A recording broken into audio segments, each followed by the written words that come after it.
नीलम, जाओ मेरी टिफिन लेकर आओ, मुझे ऑफिस जाना है। क्या टिफिन? लेकिन आज तो मैंने टिफिन बनाया ही नहीं आपके लिए। क्या?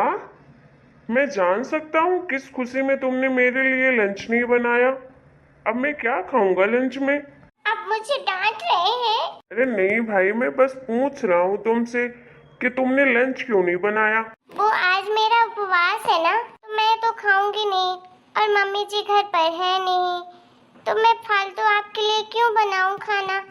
उपवास में काम करने से कमजोरी हो जाती है। मैं अपने मायके में भी जब सावन सोमवार का व्रत रखती थी ना, तो मेरी मम्मी मुझसे एक गिलास पानी तक नहीं मांगती थी, क्योंकि मुझे बहुत कमजोरी हो जाती थी। अरे तो तुम्हें कमजोरी हो जाती है तो फिर तुमने क्यों रखा व्रत? मैं तुम्हें फोर्स थोड़ी ना कर रहा था, मैं तो बस तुमसे पूछ रहा था। अब आप मेरे पति देव हैं, तो आपकी बात कैसे टाल सकती थी। मैं पहले करती थी, लेकिन शादी के बाद तो आप मुझे मिल ही गए थे। मैंने सावन सोमवार का व्रत इतना अच्छे से रखा, निर्जला व्रत रखा, तभी जाकर आप मुझे मिले हैं। मैं चाहती हूँ कि मैं ये व्रत हमेशा करूँ, जिससे अगले जन्म में भी आप मुझे मिले। अच्छा ठीक है बाबा, कोई बात नहीं, मैं कैंटीन से खा लूंगा। नहीं, अगर आप कैंटीन का नहीं खाना चाहते तो मैं बना देती हूँ आपके लिए कुछ। नहीं नहीं, तुम परेशान मत हो। अब तुम मेरे लिए इतना बड़ा उपवास कर रही हो तो मैं तो इतना कर ही सकता हूँ। एक काम करता हूँ, मैं खुद भी उपवास रख लेता हूँ, फिर दोनों साथ में शाम को खाएंगे। नहीं नहीं जी, आप उपवास मत रखिए। आप तो नौकरी पे भी जा रहे हैं, ऐसे में कमजोरी हो जाएगी। मैं हूँ ना, आपकी तबीयत खराब हो जाएगी तो फिर मुझे बहुत बुरा लगेगा। अरे ठीक है बाबा, नहीं रखूंगा। चलो फिर मैं निकलता हूँ ऑफिस के लिए, अपना ख्याल रखना। ठीक है जी, बाय। Bye baby. अरे, घर में तो कुछ फ्रूट्स भी नहीं है, और इतने दूर मार्केट कौन जाएगा पैदल। और ये तो मुझसे पूछ भी नहीं रहे कि क्या खाओगे व्रत में क्या नहीं। पता नहीं पूछेंगे, मैं ही बोल देती हूँ। अच्छा सुनिए, हाँ बोलो। तो मैं कह रही थी कि हाँ बोलो ना। मेरा उपवास है ना, तो फ्रूट्स लेते आइएगा। ठीक है, तुम मुझे व्हाट्सएप पे मैसेज कर देना क्या क्या सामान लाना है, मैं ले आऊँगा।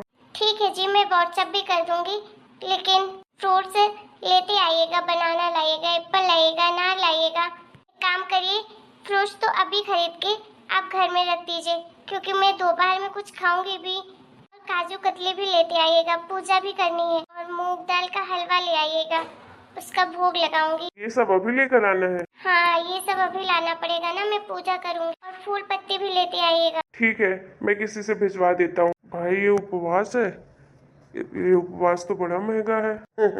खैर, अपनी बीवी के लिए इतना तो कर ही सकता हूँ मैं। चलिए, ये तो ऑफिस चले गए, मैं आराम कर लेती हूँ। तो मुझे भूख तो बहुत लग रही है, मैंने पहली बार ये उपवास रखा है। वैसे मैं कुछ बना के खा भी सकती हूँ अपने लिए, इनको थोड़ी ना पता चलेगा कि मैंने कुछ खाया है।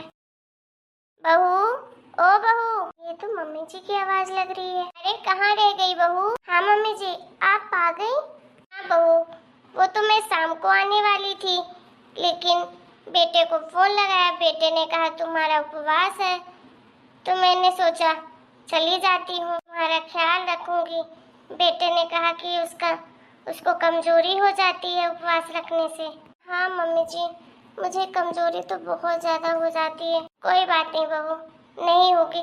जाओ एक गिलास पानी लेकर आओ। मम्मी जी, अभी तो मुझसे कुछ नहीं हो पाएगा, आप खुद ही जाकर पी लीजिए। वो मेरा उपवास है ना, तो मैं ज्यादा चल फिर नहीं सकती। अरे देवी, अभी सुबह के 11 बजे हैं, और इतने समय तक तो मैं भी उपवास ही हूँ, कुछ भी खाया पिया नहीं है, तो तुझे अभी से कमजोरी हो गई। चल लेकर आए गिलास पानी।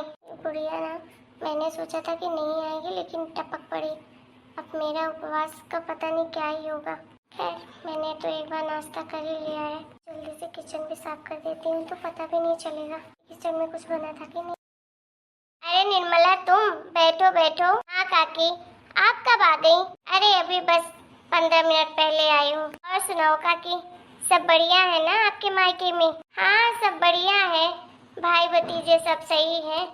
अम्मा बाप तो है नहीं हमारे। आपकी भतीजी की शादी कैसी रही? अरे शादी तो बड़ी शानदार की, उन्होंने बड़ा पैसा खर्च किया, पहले हमारे मायके में कुछ भी नहीं था, लेकिन मेरे भाई ने बड़ी मेहनत की, महल जैसा घर बनवाया है उसने। क्या? चलो बढ़िया है। और सुनाओ निर्मला, किसी काम से आई हो? अरे नहीं, वो आपकी बहू अकेले घर में रहती थी तो आ जाती थी बैठने के लिए। चलो बढ़िया है, मेरी बहू को अकेलापन नहीं रहता रहा होगा। है कहाँ नीलम? आज उसका सावन सोमवार का उपवास है तो अपने कमरे में आराम कर रही है। अभी से 11:30 बजे हैं। हाँ, बोल रही है कि उसको कमजोरी लगने लगती है उपवास रहती है तो मैंने कुछ कहा नहीं। मैंने बोला ठीक है भाई, जाओ आराम करो। एक बात कहूँ काकी, बुरा मत मानिएगा। अरे बोल सही, अब बुरा मानने वाली बात बोलेगी तो मानूंगी बुरा, और नहीं मानने वाली बोलेगी तो नहीं मानूंगी। काकी आप भी मेरा नजदीक तो आइए तब तो बोलूं। हाँ भैया आ गए नजदीक, अब बोल। आपकी बहू ना बड़ी ड्रामेबाज है। क्यों? अरे 2-4 दिन में उसके पास आकर बैठी तो पता चल गया कि आपकी बहू भाई सीधी दिखती है, सीधी है नहीं। ऐसा क्या कह दिया उसने तुझसे कि तू उसके बारे में ऐसा बोल रही है? वरना तो तू यही बोलती है कि आपकी बहू बड़ी अच्छी है, बड़ी अच्छी है, मेरी बहू बड़ी तेज है, तेज है। लगता है काकी कि आजकल की बहुएं ऐसी ही है, दिखाती कुछ और है, रहती कुछ और है। आप नहीं थी, लेकिन आपकी बहू भाई इतनी बुराई करती है आपकी कि क्या कहें। खैर मैं तो आपको इतने सालों से जानती हूँ, इसलिए मुझे उसकी बातों पर यकीन नहीं हुआ। मेरी जगह कोई और होता तो पता नहीं क्या क्या राय बना लेता। ऐसा क्या कह रही थी बहू मेरे बारे में? कह यही रही थी कि आपने उसके शादी का चैन अपनी बेटी को दे दिया। ये क्या कह रही हो तुम?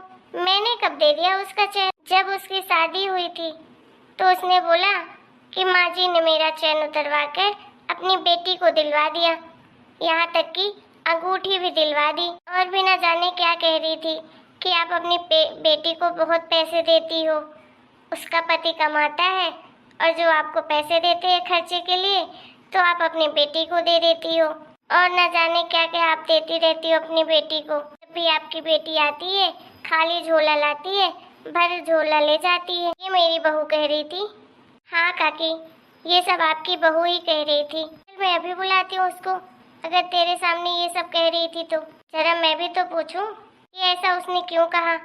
बल्कि मैंने तो ऐसा कुछ नहीं किया, जो भी देती हूँ अपनी बेटी को उसके सामने देती हूँ, उससे पूछ कर ही देती हूँ।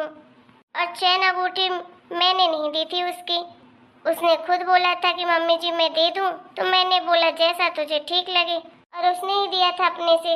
मैं भला किसी का सोना चांदी क्यों दिलवाऊंगी? अब मुझे क्या पता काकी, ये सब आपकी बहू ने कहा। ठीक है, फिर मैं अभी बुला लेती हूँ उसको, अभी तेरे सामने ही पूछती हूँ। अरे काकी ये क्या कह रही हो? अब क्या लड़ाई झगड़े करवाओगी? साथ अगल बगल में रहते हैं, आपकी बहू क्या सोचेगी मेरे बारे में?